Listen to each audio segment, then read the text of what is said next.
بسم اللہ الرحمن الرحیم 27واں پارہ سورہ رحمان آیت نمبر 1 تا 4۔ اعوذ باللہ من الشیطان الرجیم،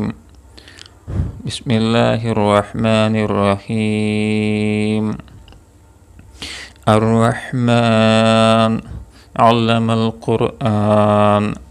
خلق الانسان علمه البیان۔ صدق اللہ العظیم۔ سبحانک لا علم لنا الا ما علمتنا انک انت العلیم الحکیم۔ الرحمن، رحمان ذات نے، علمہ سکھایا، القرآن قرآن مجید عظیم الشان، خلق اس نے پیدا کیا، الانسان انسان کو، علمہ اس نے سکھایا اس کو، البیان بولنا۔ محترم سامعین، سورہ رحمان قرآن مجید عظیم الشان کی وہ پیاری صورت ہے کہ جس کے اندر اللہ رب العالمین نے دنیا کی نعمتوں کا تذکرہ بھی کیا اور ان نعمتوں کا ذکر بھی کیا ہے کہ جو نعمتیں جنت کے اندر حضرت انسان کے لیے اللہ رب العالمین نے تیار کر رکھی ہیں۔ لیکن ان تمام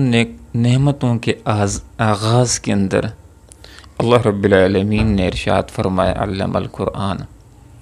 اس بات کی طرف اشارہ کر دیا کہ نعمتوں کے اندر بڑی نعمت انسان کے لیے قرآن مجید عظیم الشان ہے، اس لیے کہ اس نعمت کو جب آدمی اپناتا ہے، اس کو سیکھتا ہے اور اس کے پر عمل کرتا ہے تو انسان دنیا کے اندر بھی کامیاب ہو جاتا ہے اور آخرت کے اندر بھی کامیاب ہو جاتا ہے۔ آغاز ہوا الرحمن، یہ مبالغہ کا صیغہ ہے، مفہوم یہ ہے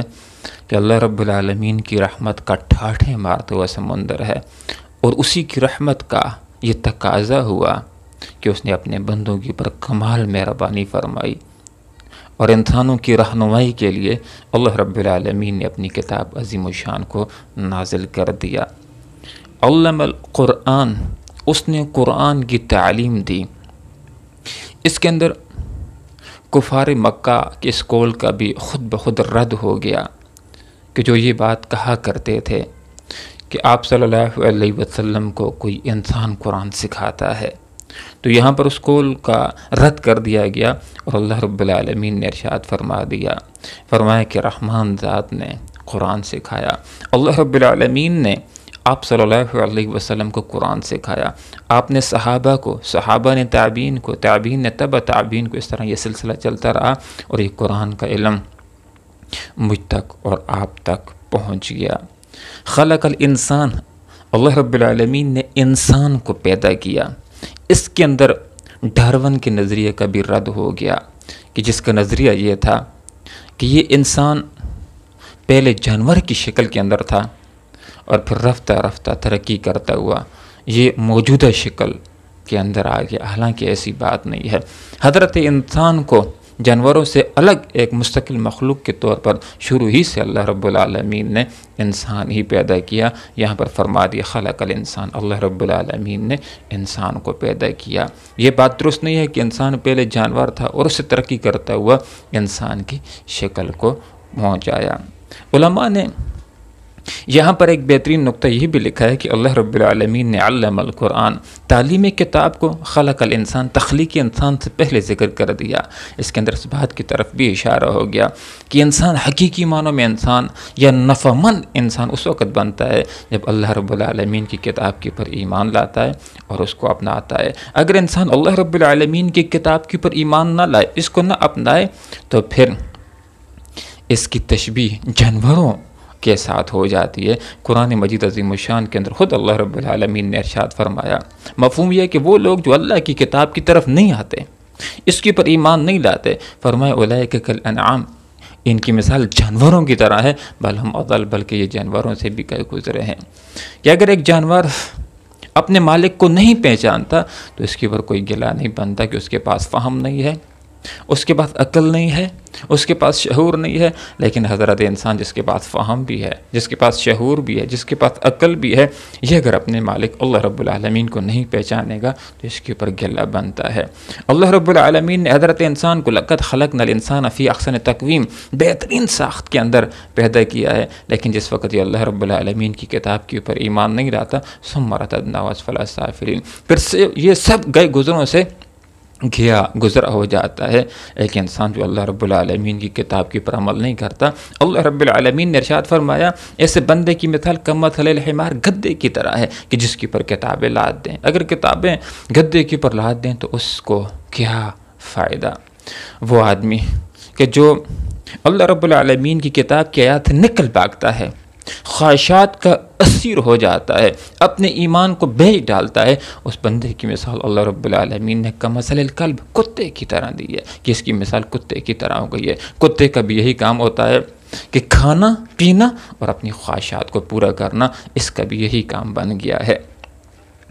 ایسے لوگ کہ جو اللہ رب العالمین کی کتاب کو اپناتے نہیں ہیں، اس کے اوپر ایمان نہیں لاتے، ان کے بارے میں ایک مقام کے اوپر اللہ تعالیٰ نے یہ بھی ارشاد فرمایا اولئک ھم شر البریہ، کہ یہ لوگ بدترین اخلاق ہیں، مخلوقات میں سے بدتر ہیں۔ پھر اور جانوروں کی تو اللہ تعالیٰ کے یہاں ایک قدر، ایک اہمیت ہو سکتی ہے، لیکن اس انسان کی جو اللہ کی کتاب کے اوپر ایمان نہیں لاتا، اس کو نہیں اپناتا، اس کی کوئی قدر نہیں ہے۔ پھر جانوروں کے لیے تو اللہ تعالیٰ نے جہنم کو تیار نہیں کیا، لیکن اس انسان کے لیے کہ جو کافر انسان ہے، جو اللہ کی کتاب کو نہیں اپناتا، اس کے لیے اللہ تعالیٰ نے دوزخ کی آگ کو تیار کر رکھا ہے۔ لیکن ایک انسان جس وقت اللہ رب العالمین کی کتاب کی طرف آ جاتا ہے، اس کو سیکھ لیتا ہے، اس کو اپناتا ہے، اس کے اوپر عمل کرتا ہے، پھر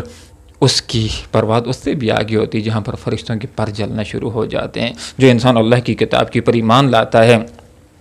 اس کے پر عمل کرتا ہے، اس کے مطابق اپنی زندگی کو بناتا ہے، پھر اس کے لیے اللہ تعالیٰ نے جنت کے اندر ان نعمتوں کو تیار کر رکھا ہے کہ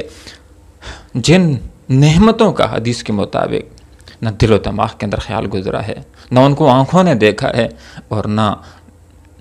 کسی کان نے ان کے بارے میں سنا، اور نہ آنکھوں نے ان کو دیکھا ہے۔ محترم سامعین، یہاں پر اللہ رب العالمین نے ارشاد فرما دی علم القرآن،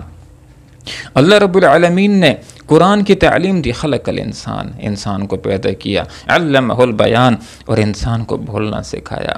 باقی جانوروں کی زبانیں انسان سے بھی بعض اوقات لمبی ہوتی ہیں، لیکن ان کو اللہ تعالیٰ نے قوت گویائی نہیں دی ہے۔ انسان کو اللہ تعالیٰ نے قوت گویائی دی ہے، بولنے کی صلاحیت دی ہے، اور غیر محسوس طریقے سے جس وقت بچہ تھوڑا سا بڑا ہو جاتا ہے تو مادری زبان بغیر کسی تکلیف کے بولنا شروع ہو جاتا ہے، اور اپنے معافی ضمیر کو وہ آسانی کے ساتھ بیان کر سکتا ہے، بول سکتا ہے۔ بلکہ اللہ تعالیٰ نے اس کے اندر علم کو سیکھنے کی، زبانوں کو سیکھنے کی صلاحیت بھی رکھ دی ہے، یہ دوسری بھی زبانیں سیکھ لیتا ہے اور اپنے علم کے اندر آگے یہ ترقی کر سکتا ہے۔ محترم سامعین، آج کے درس کے اندر